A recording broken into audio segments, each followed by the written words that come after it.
Hi friends, இது VR walks and tax நம்ம YouTube channel.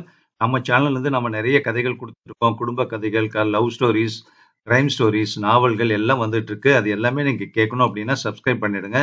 அப்பதான் நம்ம சேனல்ல போடக்கூடிய எல்லா வீடியோஸோட நோட்டிஃபிகேஷன் உங்களுக்கு ரீச் ஆகும். உடனே அதை கிளிக் பண்ணி அதுல இருக்கக்கூடிய கதைகள் எல்லாமே நீங்க கேட்கலாம். நீங்க படிக்க விட்டு போன கதைகள், கேட்க மறந்த கதைகள், படிச்ச அற்புதமான கதைகளை இன்னொரு தரம் படிக்க மாட்டோமா, கேட்க மாட்டோமான்னு நீங்க எதிர்பார்த்துட்டு இருந்த கதைகள் இப்போ ஆடியோ புக் மூலமாக உங்களுக்கு வந்துட்டு இருக்கு. நம்ம சேனல் மூலமா அதை நீங்க கேட்டு லைக் பண்ணுங்க, ஷேர் பண்ணுங்க, கமெண்ட் பண்ணுங்க. ஸோ இந்த வீடியோல கேட்கக்கூடிய ஒரு கிரைம் சிறுகதை திரு சுஜாதா அவர்கள் எழுதிய மறக்க முடியாத சிரிப்பு அப்படிங்கிற ஒரு கதை. மறக்க முடியாத சிரிப்பு தலைப்பு தான் கொஞ்சம் வித்தியாசமா இருக்கு. ஆனா ஒரு நல்ல எதிர்பாராத அல்லது பல திருப்பங்களை கொண்ட ஒரு கிரைம் ஸ்டோரி. கேட்கலாமா?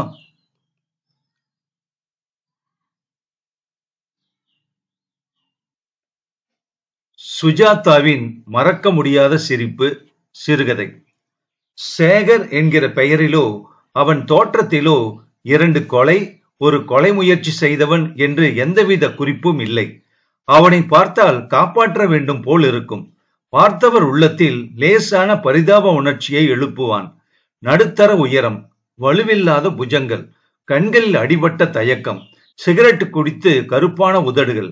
பஸ்ஸிலோ ரயிலிலோ பார்த்தால் அவன் இருப்பதை கண்டுகொள்வீர்களா என்பது சந்தேகம். இந்த அலட்சியமே அவனுக்கு கவசமாக இருந்திருக்கிறது. 2 பெண்களை கொலை செய்து இதுவரை தப்பி வந்திருக்கிறான். போலீஸ் அவனை இதுவரை சந்தேகிக்கவில்லை. முதல் பெண் பெயர் நந்தினி குமார். குமார் என்பது அவளுடைய அப்பா பெயர். நாட்டியம் எல்லாம் ஆடுவாளாம். மலை மேல் ஏறி NCCயில் பரிசு வாங்கியிருக்கிறாளாம். பாவம், ஒன்றிருக்க கூடாதுதான். அனாவசியத்துக்கு திகில் பட்டு குழப்பி விட்டாள். இல்லாவிட்டால் அவளுடன் இன்னமும் மணிக்கணக்காக பேசி தன் மனதில் உழவும் எண்ணங்களை கூட சொல்லி இருக்கலாம். அவளை சேகர் திருக்குறள் போட்டியில் பார்த்தவுடன் தீர்மானித்து விட்டான். இவள்தான். சேகர் LICயில் கிளார்க்காக இருக்கிறான். பாலிசிதாரர்களிடமிருந்து புகார் வரும் போதெல்லாம் கம்ப்யூட்டர் ஸ்டேட்மெண்ட் எடுத்து ஏஓவின் மேஜை மேல் வைக்கும் மந்தமான வேலை. ராயப்பேட்டை சிக்னல் அருகில் ரூம் எடுத்துக்கொண்டு YMIAவில் சாப்பிடுவான். எப்போதாவது லஸ் போவான். வீட்டுக்காரருக்கு பால் பாக்கெட் எல்லாம் வாங்கி வருவான். சர்க்குலேஷன் லைப்ரரியில் சாவி, குங்குமம், ஸ்டார் அண்ட் ஸ்டைல் எல்லாம் எடுத்து போய் பொம்மை பார்ப்பான். விளம்பரங்களை வரிவிடாமல் படிப்பான். ஒவ்வொரு கோப்பையும் உரமூட்டும் என்று அவனிடம் சொன்னால் உடனே நியூட்ரமுல் என்பான். தினம் திருக்குறளில் ஒரு அதிகாரம் தவறாமல் படிப்பான். அவனுக்கும் நந்தினிக்கும் அறிமுகம் எப்படி? ஒரு திருக்குறள் போட்டியில் சந்தித்ததும் அவள் ஆட்டோவுக்கு சில்லறை கேட்டதும் நமக்கு அதிக முக்கியமில்லாத தகவல்கள். இருவருக்கும் ஒரு விதமான சிநேக நெருக்கம் ஏற்பட்டு கடைசியில் அந்த தினம் கடற்கரையில் பின்மாலையில் என்ன கேட்டான்? அந்த ஒரு விரல் தானே, அதற்காக ஓட வேண்டுமா? விளையாட்டுக்குத்தானே சொல்றீங்க சேகர்? இல்ல நந்தினி, நிஜமாவே உங்க விரல் வேணும். விரல்னா முழுசா விரலா? ஆமா, முழுசா விரல். உங்க ஞாபகத்துக்கு. You are crazy. இத்தனை நாளாச்சா உங்களுக்கு அதை கண்டுபிடிக்க? இது ஏதாவது ஜோக்கா சேகர்? இல்ல, I was never more serious. அவள் அவனை தீர்மானிக்க முடியாமல் மௌனமாக பார்க்க கண்களில் முதலாக பயத்தின் அறிவிப்பு. நான் வரட்டுமா சேகர்? எங்க போறீங்க? கேட்டதை கொடுக்காம? You must be jogging. கடைசி முயற்சியாக அவனை நோக்கி பதற்றத்துடன் புன்னகைத்து பார்த்தாள். இல்ல நந்தினி, எனக்கு உங்க விரல் வேணும். அதை எடுத்துக்க தயாரா வந்திருக்கேன் பாருங்க. சர்ஜிக்கல் கத்தி, அப்புறம் இத பாருங்க, டிஞ்சர். வாங்க, டைம் வேஸ்ட் பண்ணாதீங்க. அரங்கின்றி வட்டாடியற்றேன்னு வள்ளுவர் சொன்னாப்ல வரேன் என்று எழுந்தவளை அதை விட விருட்டென்று கையை பிடித்தான். எங்கடி இப்படி ஏமாத்தலாமா? ஐயோ பைத்திய நீ. இல்ல, பைத்தியம் இல்ல. இல்ல, நான் பைத்தியம்தான். ஒரு வகையில நீங்கெல்லாம் ஒண்ணுதானே எல்லாருமே. விடுவித்து கொண்டு அவள் ஓடினாள். ஓடுறியா? ஓடு. மணல்ல ஓடுறது ரொம்ப ரொம்ப கஷ்டம். இருந்தாலும் ஓடிப்பாரு. விட்டு பிடிக்கட்டுமா? ஆனா முதலில் அடிபட்ட கரப்பான் பூச்சி போல ஓடத் தொடங்கினாள். ராத்திரியாய் இருப்பினும் நிலா அப்போதுதான் மஞ்சளாய் கடல் விளிம்பில் எழுந்திருந்தது.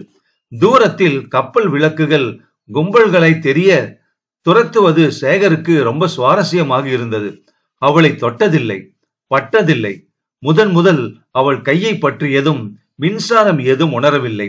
விரல் தாகம்தான். அவளுக்கு ஓடத் தெரியவில்லை. அலையடிக்கும் பக்கம் பொசுக்கென்று விழுந்தாள். கடல் பறவை போல கீச் கீச் என்று கத்தினாள்.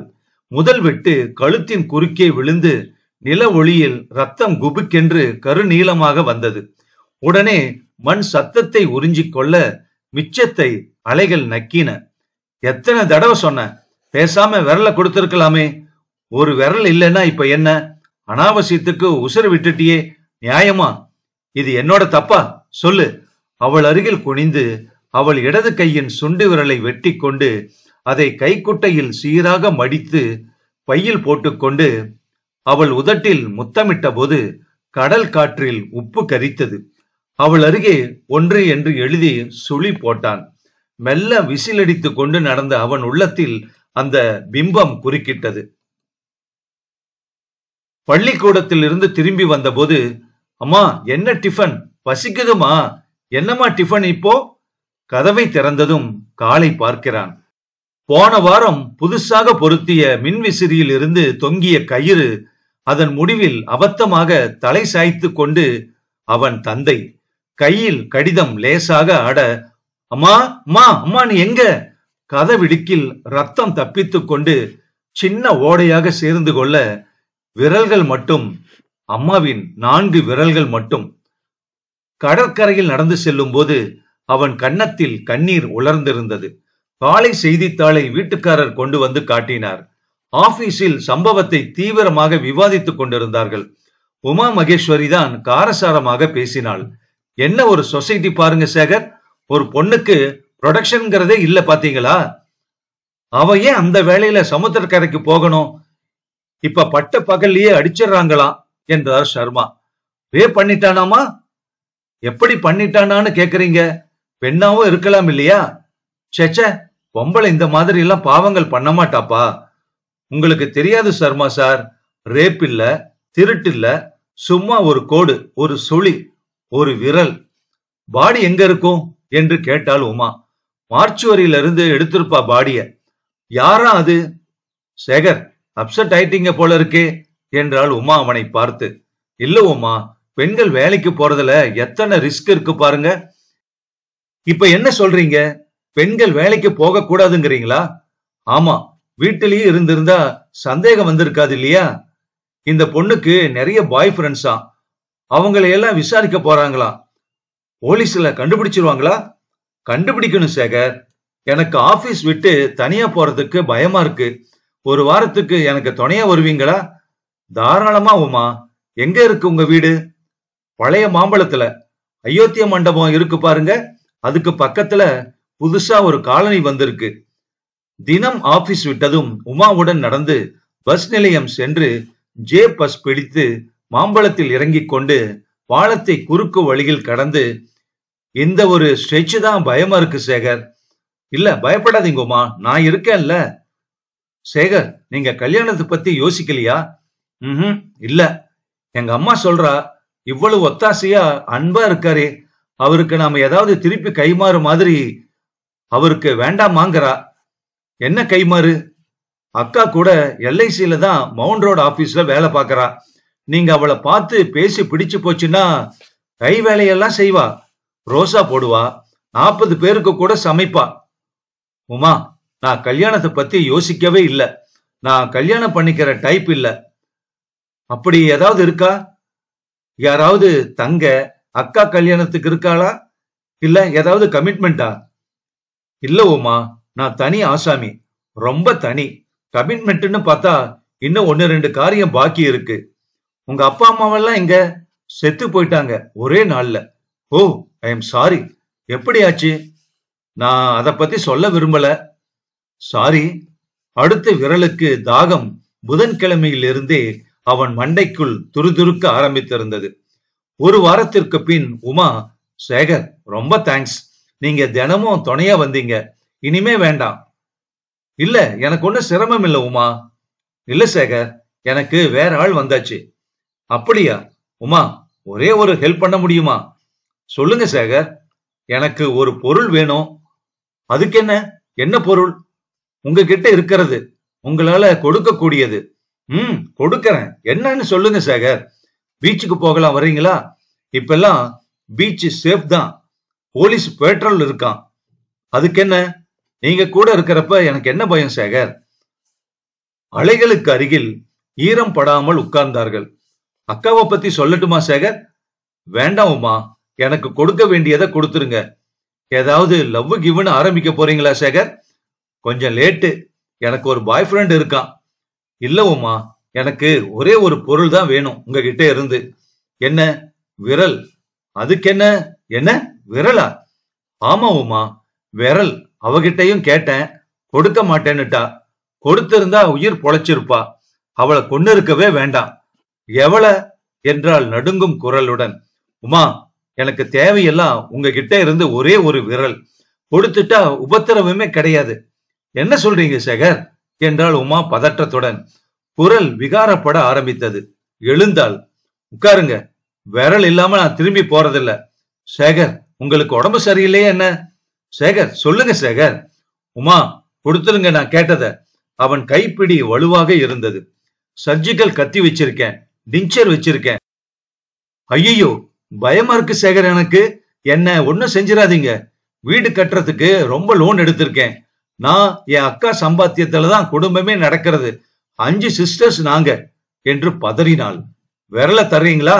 சட்டென்று எழுந்தபோது அவளை பிடித்தான். மணல்ல ஓடுறதுனாலும் சரி, நான் துரத்துறேன். லேசாக பரவி இருந்த இருட்டில் சேகர் அவளை வீழ்த்தி முழங்காலை நெஞ்சில் வைத்து அழுத்தி கழுத்தில் முதல் கோடு போட்ட போது ரத்தம் சற்று நேரம் பொறுத்து வந்த சேகர் நிதானமாக ஈர மண்ணில் 2 என்று எழுதி அதை சுற்றி சுழி போட்டுவிட்டுத்தான் அவளுடைய ஆள்காட்டி விரலை வெட்டி எடுத்து கைக்குட்டைக்குள் வைத்து மடித்து கொண்டு புறப்பட்டான். மண்டைக்குள் இரைச்சல் அதிகமாக இருந்தது. அப்பா, இன்னும் 2 விரல் தான்ப்பா, 2 விரல். அன்புள்ள சேகர், இந்த கடிதம் உனக்கு புரியும் வயசு ஒரு நாள் வரும். அப்போது நீ இதை பார்க்க வேண்டும். உன் அப்பன் கோழை இல்லை. அவள் செய்த காரியத்தின் பின்னணி உனக்கு தெரிய வேண்டும். சொந்த புருஷனின் கண் முன்னாலேயே மாற்றான் கன்னத்தை தடவி கொடுத்த விரல்களை என்ன செய்ய வேண்டும் சேகர்? கணவனுடன் படுத்திருந்த அதே கட்டிலில் மற்றவனுடன் கட்டி புரண்டவளை அங்கம் அங்கமாக வெட்டாமல் என்ன செய்ய சேகர்? ஏமா அப்படி செஞ்ச? இப்ப அப்பா தினம் தினம் வந்து கேட்கிறாருல்ல, 4 விரல் வேணும் வேணும்னு. நான் தான் எடுத்து கொடுக்க வேண்டியிருக்கு பாரு. உமாவின் கைப்பையில் இருந்த ரேஷன் கார்டில் இருந்து அடையாளம் கண்டுகொண்டு போலீசார் ஆபீஸில் எல்லோரையும் விசாரிக்க வந்தபோது சேகர் சிறிதும் நிதானம் இழக்கவில்லை. மிஸ்டர் சேகர், ஒரு வாரமா அவங்கள நீங்க வீட்டுக்கு கூட்டிட்டு போனீங்களாமே? ஆமா சார். அவங்க ஃபேமிலிய தெரியுமா? இல்ல, போன வாரம் சமுத்திரக்கரையில இதே மாதிரி கொலை நடந்துச்சுல்ல, அத பத்தி படிச்சதும் பயந்துகிட்டு என்ன துணைக்கு கூப்பிட்டா சார். அப்படியா? குறிப்பா யாராவது சொன்னாங்களா? யாராவது துரத்துறதாகவோ பயப்படுத்துறதாகவோ? இல்ல சார். ஆனா பாய் ஃப்ரெண்ட் யாரோ பெங்களூர்ல இருந்து வரப்போறதாகவும் அவ அந்த ஆளு கூட போறதாகவும் சொன்னான். போலீஸ் அதிகாரி குறித்து கொண்டார் அதை. பேர் ஏதாவது சொன்னாங்களா? ஆமா, அமிர்த சாகர்னு சொன்னாங்க. இன்ஸ்டிடியூட் ஆஃப் சயின்ஸ்ல இருக்காராம். எல்லா கேள்விகளுக்கும் உண்மையாக பதில் கொடுத்தான். போலீஸ் அவனை நீதான் கொன்னையா என்று கேட்டிருந்தால் இவன் ஆம் என்று சொல்லியிருப்பான். ஆனால் போலீஸ் கேட்கவில்லை. பதிலாக பெங்களூருக்கு அமிர்தசாகரை தேடி ஆள் அனுப்பினார்கள். அவன் மாண்டியா போயிருப்பதாக தெரிந்து அங்கே மற்றொரு ஆள் போயிருந்தார். போலீஸ் சேகரின் உயர் அதிகாரி கோபாலசுவாமியை விசாரித்தது. மிஸ்டர் சேகர் எப்படி? அவருக்கும் கொலைக்கு ஏதாவது சம்மதம் இருக்குமா? கோபாலசுவாமி சிரித்து, impossible. This man is a gem of a person. ரொம்ப சாது சார். அடுத்த விரல் யாருடையது என்று ஜூனியர் விகடன் கேட்டிருந்தது. தராசு பத்திரிகை நந்தினி உமா இருவரின் படத்தையும் பக்கத்தில் பக்கத்தில் போட்டு முக ஒற்றுமை இருப்பதை குறிப்பிட்டிருந்தது. போலீஸ் கமிஷனர் இன்னும் ஒரு வாரத்திற்குள் குற்றவாளியை கண்டுபிடிக்கக்கூடிய சாத்தியக்கூறுகள் இருப்பதாகவும் மெரினா கடற்கரையில் பீட் அதிகரித்திருப்பதாகவும் பெண்கள் தனியாக போக வேண்டாம் என்றும் கேட்டுக்கொண்டிருந்தார். 7 மணிக்கு மேல் மெரினாவில் கூட்டமே குறைந்துவிடும் அளவுக்கு பீதி பரவியிருந்தது. மறுபடி மண்டைக்குள் குரல்கள் கேட்க திடீரென்று தீர்மானித்த ஒரு தினம் நேராக சைனா பஜார் பக்கம் போய் கொஞ்சம் பிசின் வாங்கி கொண்டான். பிளாட்பாரத்தில் நின்று கொண்டு எதிரே நியான் விளக்கை வேடிக்கை பார்த்து கொண்டிருந்த போது பக்கத்தில் ஒரு சைக்கிள் ரிக்ஷாக்காரர் சுற்றி சுற்றி வந்தார். சவாரி போகலாங்களா? எங்க எங்க வேணா. காலேஜ் கேர்ள்ஸ் வேணுங்களா? எந்த காலேஜ்? எது வேணா. உயர் காலேஜ், செத்த காலேஜ், அது அப்புறம் விசாரிவாதியார. இப்ப புல்புல் கை மாறுதுல்ல, குடும்பத்தை காப்பாற்ற வேண்டிய பொண்ணுப்பா. அவங்களுக்கு உதவுறதே சமூக சேவை தான். சரி, எத்தனை? அதெல்லாம் அப்புறம் பேசிக்கலாம், உட்காருங்க என்று இருக்கையை தட்டி பழனி ஆண்டவர் போனி என்றான். மினர்வா தியேட்டரை தாண்டி செல்லும் போது உள்ள போனதும், முத்து, என்ன பேரு? முத்து அனுப்பிச்சார்னு ஒரு வார்த்தை சொல்லிடு, எனக்கு கிடைக்க வேண்டிய ஊதியம் கிடைச்சிரும். மிளகாய் பஜ்ஜி போட்டு கொண்டிருந்த இடத்து பெட்ரோமாக்ஸ் வெளிச்சம் சுவரில் பூத நிழல்களை உண்டு பண்ண அதை பார்த்ததும் அவனுள் விரல் வேட்கை அதிகமாகியது. மரப்படிகளை கடந்து சாக்கு திரையை திறந்ததும் 3 பேர் அடைத்து நின்று கொண்டிருந்தார்கள். இவனை அலட்சியமாக பார்த்தார்கள். நீ வா என்றான் ஒருத்தியை பார்த்து. அறையில் பல்பு போட்டுவிட்டு பையன் சென்றதும் சுவரில் இருந்த இரத்த கரைகளை பார்த்தான். மோட்டு பூச்சி, வேற என்னவோன்னு பயந்துக்கினியா? சேகர் சும்மாவே இருக்க அவள் மேலாடியை கலற்றி கொண்டே பெஞ்சு பலகையில் உட்கார்ந்தாள். எப்படி வேணும் உனக்கு? எப்படின்னா? சே, எத்தனை பேசியிருக்கு வெளிய. யோ சென்ட்ரஸு, என்ன கிராக்கிப்பா இது? உயர் தரம். வெளியே இருந்து குரல் கேட்டது. வாயா, வந்து உட்காரு. முத்து அனுப்பிச்சானா? என்ன செய்யற? வீட்டுல பொண்டாட்டி பிள்ளைங்கெல்லாம் சுகமா? வீடா போடுறியா? கொஞ்ச நேரம் பேசுவோமா? இது என்னப்பா கத்தி? பென்சில் சீவ போறியா? இல்ல, எனக்கு உங்ககிட்ட இருந்து ஒரு பொருள் வேணும். அதை கொடுத்துட்டா தொந்தரவு இல்லாம போயிடுறேன். கேளு, எது வேணா கேளு. உனக்கு சேவை பண்ணத்தானே இருக்கேன். போறப்ப போட்டு கொடு. என்ன, சின்ராசு கிட்ட சொல்லாம இருந்தா பம்பரமா ஆடுவேனா? எனக்கு வேண்டியதெல்லாம் உன்னோட விரல் தான். விரலா? ஓ, அந்த டைப்பா நீ? எடுத்துக்க. என்ன விரல் வேணும்? நடுவிரல். அத்தை வச்சுக்கின்னு என்ன செய்ய போற சொல்லு என்று தன் விரலை காட்டினாள். சேகர் கத்தி, டிங்சரையும் பஞ்சையும் எடுத்தான். ஓல்டான், என்னப்பா நீ வைத்தியனா? கத்தி எடுக்கிற? எதுக்கு இப்ப? உன் பேர் என்ன? ராஜபாக்கியம். ஏன் ராஜபாக்கியம்? உன் விரல முரண்டு பண்ணாம கொடுத்துட்டா அப்புறம் உபத்திரம் ஒண்ணும் இல்ல. என்னப்பா சொல்ற நீ? சின்ராசு, சின்ராசு, நீ இப்ப என்ன சொல்ற? புரியற மாதிரி சொல்லு. எனக்கு ஒண்ணும் வேண்டாம் ராஜபாக்கியம். விரல் மட்டும் போதும். கொஞ்சம் தான் வலிக்கும். கத்தி நல்ல கூர்மை. வா, இதுக்காக போய் உயிரை விடாத. அவன் கையை பிடித்த போது கண்ணாடி வளையல்கள் உடைய. ஐயோ உடியா, ஐயோ சின்ராசு, என்னடா பைத்தியத்தை கொண்டாந்து உள்ள விட்டுருக்கீங்க என்று கத்தினாள் அவள். நெற்றியை சுருக்கி கொண்டு, ஏதாவது விளையாட்டுக்கா சொல்லு, நான் சம்மதிக்கிறேன் என்றாள். இல்ல, நிஜம்தான். ஏய் சரஸ்வதி, எங்கடி படுத்திருக்க? ஏங்கா? இங்க ஒரு கஸ்டமர் கலாட்டா பண்றாருன்னு சின்னராசு கிட்ட சொல்லு, அவசரமா. ஐயோ என்று அலறினாள். நம்பிக்கை இல்லாமல் தன் கையில் கீறி கொட்டும் ரத்தத்தை பார்த்தாள். ஒழுகும் குழாய் போல நூலாய் கயிறாய். ஐயோ அம்மா, அம்மாடி என்று கதறினாள். பாருபாக்கியம், கத்தாத, கத்தக்கூடாது. என்ன விடு, என்ன விடு. இல்ல, இன்னும் கொஞ்சம்தான், இன்னும் கொஞ்சம். மீறிக்கொண்டு சென்றவளின் கழுத்தில் ஒரு இழு இழுத்தான். இப்போது சுவரில் ரத்தம் சந்தனம் போல தெளித்தது. சேகருக்கு தன் செயல் எதற்கும் அர்த்தம் புரியவில்லை. ஏதோ வேடிக்கை பார்ப்பவன் போலத்தான் அவள் கழுத்தில் கோடிட்டான். பீதியில், பயத்தில், அரை மயக்கத்தில் அவள் வாயடைத்து இருக்க மிச்ச விரலை வெட்டி கொண்டு பையில் பத்திரப்படுத்தி கொண்டான். அவள் ஆவென்று காற்றுக்கு அல்லாட தடதடவென்று ஓடி வரும் சப்தம் கேட்க சின்னராசு ஒவ்வொரு அறையாக பார்த்து கொண்டே வருகையில் இவன் வராந்தா இருட்டில் நடந்து படிகளில் இறங்கி சந்து கடந்து கூட்டத்தில் கரைந்தான். யாரோ ஆம்புலன்ஸுக்கு ஓடினார்கள். முடி திருத்தகத்தை விட்டு வெளியே வந்தபோது வெயில் முகத்தில் அரைந்தது. ஆபீஸுக்கு லீவு போட்டுவிட்டு ஒரு வாரம் எங்கேயாவது கிராமத்துக்கு போய் இருக்கலாமா? மண்டையில் இறைச்சல் தாங்க முடியவில்லையே. நிறுத்திவிட வேண்டும், நிறுத்தியே ஆக வேண்டும். இம்முறை தப்பித்தது ரொம்ப பெரிய ஆச்சரியம். நிறுத்திவிடு. இன்னும் ஒரே ஒரு விரல். இல்லை, போதும், நிறுத்து. மகனே, இன்னும் ஒரே ஒரு விரலப்பா என்ற அப்பாவின் குரல் மண்டைக்குள் ஒலித்தது. ஒரு மாதத்துக்காவது சும்மா இருக்கலாம். சர்க்குலேஷன் லைப்ரரி பெண்ணை மறுபடி பார்க்க வேண்டும் போல இருக்கிறது அவனுக்கு. அதற்காகவாவது அறைக்கு திரும்பும் முன் சர்க்குலேஷன் லைப்ரரியில் நுழைந்து ரீடர்ஸ் டைஜஸ்ட் பெற்றுக்கொண்டான். புதுசாக லைப்ரரிக்கு வேலைக்கு சேர்ந்திருக்கும் பெண் அவன் கவனத்தை கவர்ந்தாள். அத்தனை மென்மையாக அன்பாக அவனை பார்த்தாள்.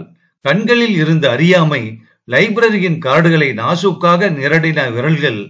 4 நாட்களாகத்தான் அவளை கவனிக்கிறான். அவளை பார்த்தவுடன் மனதில் இவள்தான் இவள்தான் என்று சின்ன குரல் ஒலித்தது. இவள்தான் என்றால் இவள்தான், உன் 4வது விரல்காரி.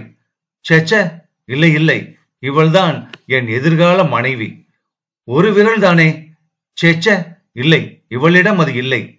என்ன மிஸ்டர் சேகர், அங்கே இருந்து கண்ணு கொட்டாம பார்த்துக்கிட்டே இருக்கீங்க? லைப்ரரியில் அப்போது அதிகம் கூட்டமில்லை. அவள் ஓரத்தில் உட்கார்ந்து கொண்டு செய்தித்தாள் படித்துக் கொண்டிருந்தாள். இவனை பார்த்ததும் புன்னகைத்தாள். இந்த புன்னகைதான் அவனை முதலில் ஈர்த்தது. நீங்க புதுசா வந்திருக்கீங்களா? ஆமா, புவனான்னு இதுக்கு முன்னாடி இருந்தாங்க. அவங்க சிரிக்கவே மாட்டாங்க. நான் எதுக்கு எடுத்தாலும் சிரிப்பேன். சிரிங்க, பரவாயில்ல. என்ன மாதிரி முசுடுகளுக்கு நஷ்ட ஈடு அது. ஏன் அப்படி சொல்றீங்க? உங்களை பார்த்தா அப்படி தோணலையே. எப்படி தோணுது? அதிகம் பழக மாட்டீங்க போல தோணுது. ரொம்ப சாது மாதிரி தோணுது. என்னை பத்தி தெரிஞ்சுக்க வேண்டியது நிறைய இருக்கு. எக்ஸ்கியூஸ் மீ என்று அவனை விட்டு புதிதாக வந்தவரிடம் புத்தகத்தை வாங்கிக் கொள்ள சென்றாள். சேகர் அவளை இங்கிருந்து முழுசாக பார்த்தான். இவள்தான். பிற்பகல் உணவுக்காக கடையை பூட்டி அவள் குடையை பிரித்து கொண்டு எதிர் பஸ் ஸ்டாண்டில் போய் நிற்பதை பார்த்து சாலையை குறுக்கே கடந்து அவள் அருகில் போய் நின்று ஹலோ என்றான். திரும்பி பார்த்து கண்களில் உடனே சந்தோஷம் காட்டி ஹலோ, எங்க போறீங்க என்றாள். நீங்க எங்க போறீங்களோ அங்க. நான் வீட்டுக்கு சாப்பிட போறேன். ஒரு நாளைக்கு ஒரு மாறுதலுக்கு என் கூட சாப்பிடலாமே. அவள் சற்றேதான் யோசித்தாள். சரி, ஆனா ஒரே ஒரு கண்டிஷன். என்ன? எங்க வீட்டுல ஒரு தடவை நீங்க வந்து சாப்பிடணும். சம்மதம். இப்ப நாம எங்க போகலாம் சொல்லுங்க? நீங்களே சொல்லுங்க. பஸ் வந்துகிட்டு இருக்கு. ஆட்டோல போலாம். ஆட்டோ ரிக்ஷாவில் குலுங்கி செல்லும் போது அவள் சாலை காட்சிகள் அனைத்தையும் ஒரு குழந்தையின் ஆர்வத்துடன் பார்ப்பதை கவனித்தான். இவள்தான். என் கெட்ட பழக்கங்களை ஒழித்து இவளைத்தான் வரிக்கப் போகிறேன். இவள்தான். மகனே, ஒரே ஒரு விரல்டா, அதை முடிச்சிட்டு காதல் எல்லாம் பண்ணுடா. போப்பா, ரொம்ப தொந்தரவு பண்றீங்க. உங்களுக்காக எத்தனை ரிஸ்க் எடுத்துக்கிட்டு என்னை விட்டுடுங்கப்பா. மகனே, பொம்பளைங்க விஷயமுடா, அவங்க விஷண்டா, அவங்கள நம்பாதடா. என்ன யோசிக்கிறீங்க? ஒண்ணுமில்ல. உங்களை பார்த்ததுமே எனக்கு ஒரு மாதிரி, அதை என்ன சொல்றதுன்னே தெரியல. உங்க பேரு கூட நான் கேட்டு வச்சுக்கல. மாலா. உங்க பேரு சேகர் இல்ல? எனக்கு கார்டு லிஸ்ட்ல இருந்து தெரியும். சேகர் மாலா. தொடர்கதையில வர்ற மாதிரி இல்ல? தொடர்கதையில வர்ற மாதிரி தான் தயங்கி தயங்கி பேசுறீங்க. எப்படி பேசணும்? மனசுக்குள்ள ஏதாவது இருந்தா படக்குன்னு சொல்லிருங்களேன். எதுவும் இல்லையே. அப்ப ஒண்ணும் தொந்தரவு இல்ல. உங்ககிட்ட முதல் பொய் சொல்லியாச்சு என்றான். என்ன? மனசுக்குள்ள எதுவுமே இல்லைன்னு சொன்னேன் பாருங்க. அது பொய். என் மனசுக்குள்ள ஏராளம் இருக்கு. அத உங்ககிட்ட சொன்னா பத்திரமா வச்சுப்பீங்களான்னு தான். முடிக்காமல் அவளை ஒரு மாதிரி பார்த்தான். பத்திரமா வச்சுப்பாளான்னு என் மேல நம்பிக்கை வர்றதுக்கு அறிமுகம் பழக்கம் போதாது இல்லையா? நீங்க என்ன சேகர்னே கூப்பிடலாம். நீங்க என்ன மாலான்னு கூப்பிடுறதா இருந்தா, நீங்க சொல்ற மாதிரி தொடர்கதையில வர்ற மாதிரி தான் பேசிக்கிறோம் நாம. வேற மாதிரினா நீங்க தான் பேசணும். பேசிடவா? மாலா, உங்களை பார்த்த மாத்திரத்திலேயே என்றான் சேகர். காதலா? இதுவும் பக்கா தொடர்கதை டைலாக். காதல் இல்ல மாலா, ஒரு விஷயம் காட்டணும்னு ஆவல் பிறந்துருச்சு. என்ன விஷயம்? ஒரு கடிதம். காட்டுங்க. சமயம் வரட்டும். அதுக்கு முன்னாடி ஒரு கேள்வி. எப்படி என் கூட கூப்பிட்ட உடனே வர சம்மதிச்சீங்க? அது எப்படி சொல்றது? சில பேருக்கு சில வேளையில இப்படி ஒரு இன்ஸ்டன்ட் நம்பிக்கை வந்துருது. உங்களை லைப்ரரி வாசல்ல பிரேம் போட்டாப்ல பார்த்த உடனே இந்த ஆளு பாவம், இவருக்கு ஏதோ ஒரு விதத்துல ஒரு உதவி இல்ல ஒரு அன்பு, ஒரு வகை பாசம் தேவையா இருக்கு. ஹி நீட்ஸ் ஹெல்ப்னு தோணிச்சு. தப்பா? இல்ல, ஐ நீட் ஹெல்ப் மாலா. அடுத்த முறை அவளை வள்ளுவர் சிலை அருகில் இருந்த பெருமாள் கோவில் வாசலில் தற்செயலாக சந்தித்தான். எங்க இந்த பக்கம்? ஃப்ரெண்டுக்காக வெயிட் பண்றேன். நீங்க கோயிலுக்கெல்லாம் போவீங்களா? இல்ல, போர் அடிச்சுது, நடந்துட்டு வரலாம்னுட்டு. நீங்க எங்க இருக்கீங்க? இங்கதான், நடை தூரம். வர்றீங்களா என்னோட ரூமுக்கு? தனி ரூமா? ஆமா, ஆனா பயப்படாதீங்க, நான் தொடமாட்டேன். சேச்ச, அப்படியெல்லாம் பயம் ஒண்ணு இல்ல. பொய்யமையவை கடந்து உள்ளே போக பல பிரம்மச்சாரிகள் அவளை கண்கொட்டாமல் பார்த்தார்கள். பேச்சுலர்ஸ் போல இருக்கே. ஆமா, எல்லாரும் என்ன போல சாதுங்க, உபத்திரவம் ஒண்ணும் இல்ல. உள்ள வாங்க. சாரி, நீங்க வரப்போறீங்கன்னு தெரிஞ்சிருந்தா கொஞ்சம் அலங்காரம் பண்ணி வெல்கம் டு மாலான்னு கம்ப்யூட்டர்ல ஒரு பிரிண்ட் அவுட் அடிச்சு கொண்டு வந்திருப்பேன். நீங்க கம்ப்யூட்டர்ல வேலை செய்யறீங்களா? இல்லைங்க, கம்ப்யூட்டர் ஸ்டேட்மெண்ட் தயார் பண்ணி ஏஓ கிட்ட வைப்பேன், எல்ஐசில. உங்க லைப்ரரி வேலை நிரந்தரமானதா? எத்தனை சம்பளம் கொடுப்பாங்க? இது பார்ட் டைம் வேலை மாதிரிங்க. எங்க அக்கா தான் குடும்பத்துல சம்பாதிக்கிறாங்க. உங்களுக்கும் அக்காவா? உங்களுக்கும்னா?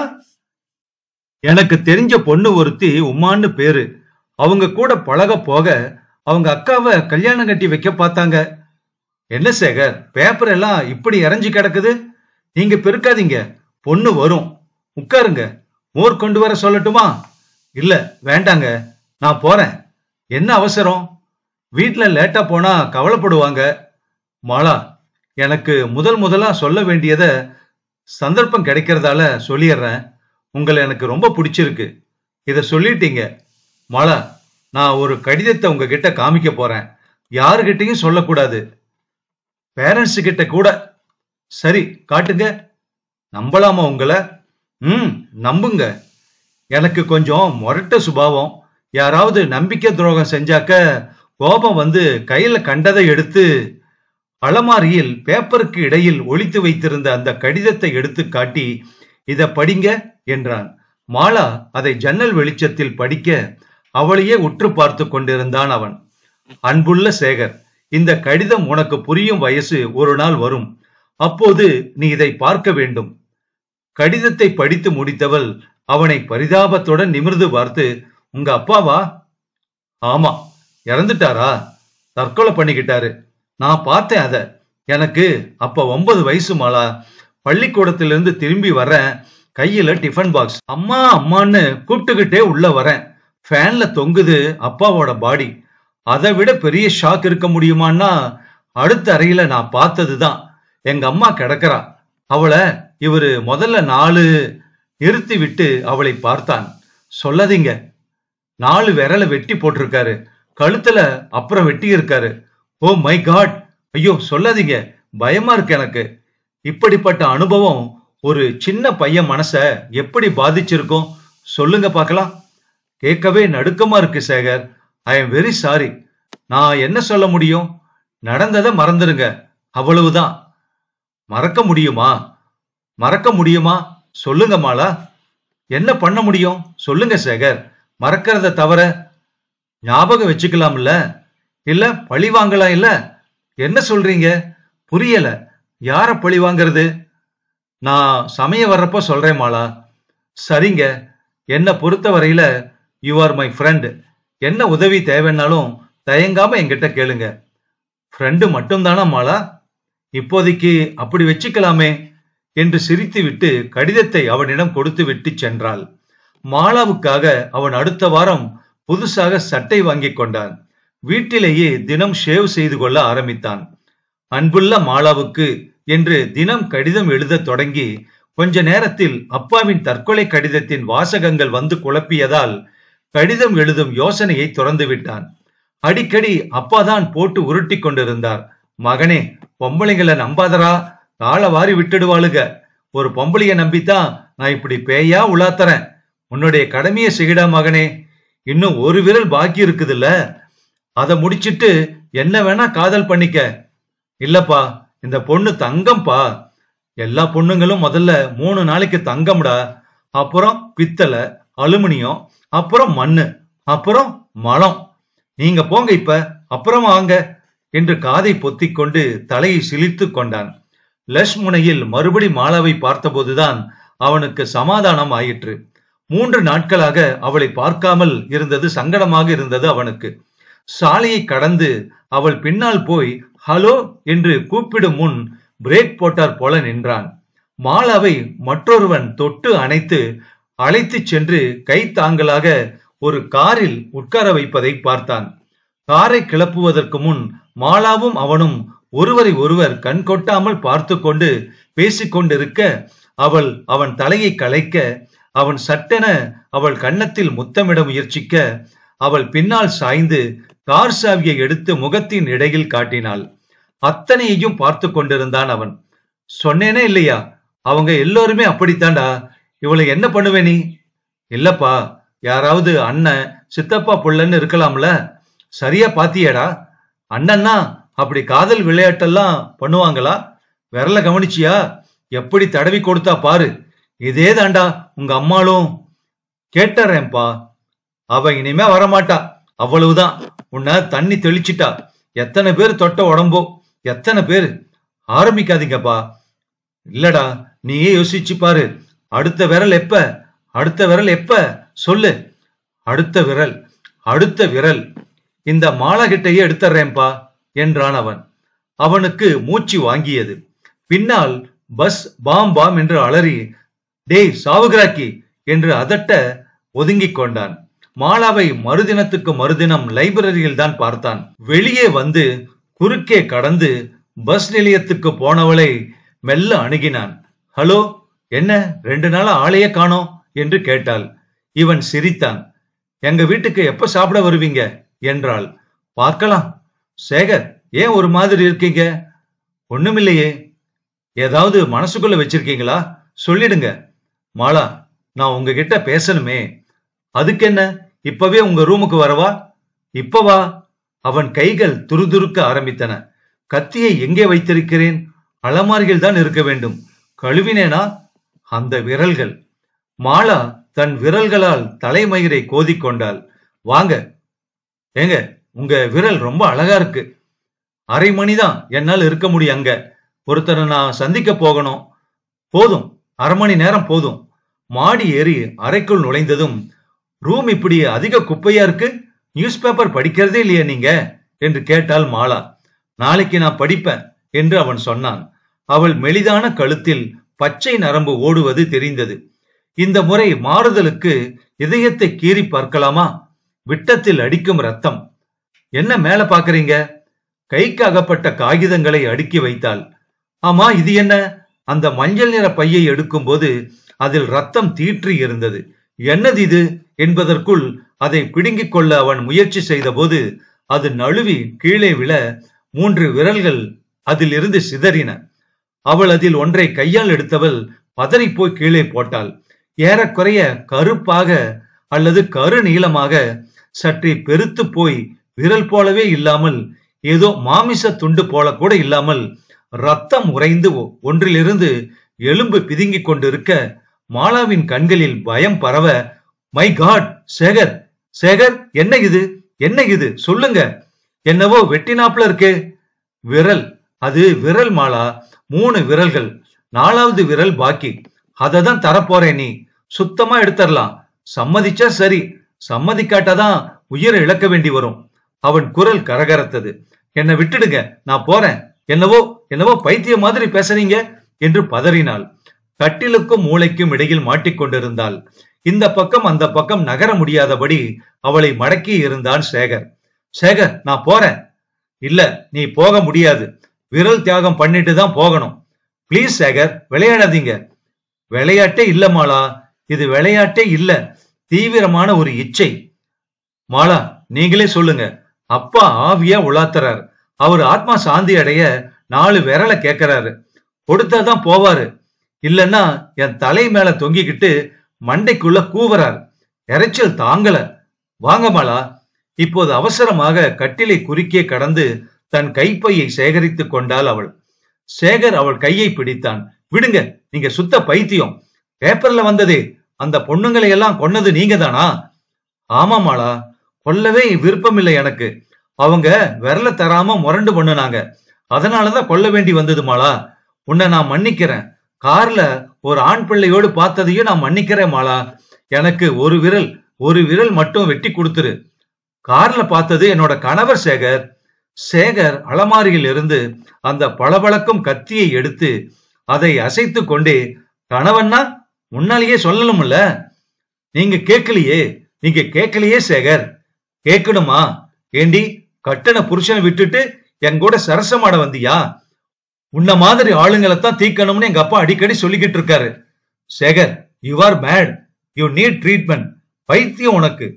இல்ல, இப்பதான் அது தெளிஞ்சிருக்கு. எங்க அப்பா சொன்னது அத்தனையும் நிஜம். கொடுத்துரு, உன்னோட விரலை கொடுத்துரு. மாலாவின் கையை பற்றி அவள் விரலின் குறுக்கே வெட்டும் முன் மாலா தன் கைப்பையில் இருந்து துப்பாக்கியை எடுத்து அவனை விழாவின் அருகில் சுட்டுவிட்டாள்.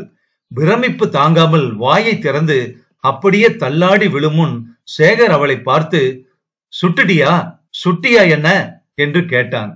அவள் எதிரே லைப்ரரிக்கு சென்று அங்கிருந்து போன் செய்தாள். சார், நான் இன்ஸ்பெக்டர் மணிமாலா பேசுறேன். சார், இவன்தான். ஊர்ஜிதம் ஆயிடுச்சு. விரல்லாம் இருக்கு. ஆமா சார், நம்பவே முடியலதான்.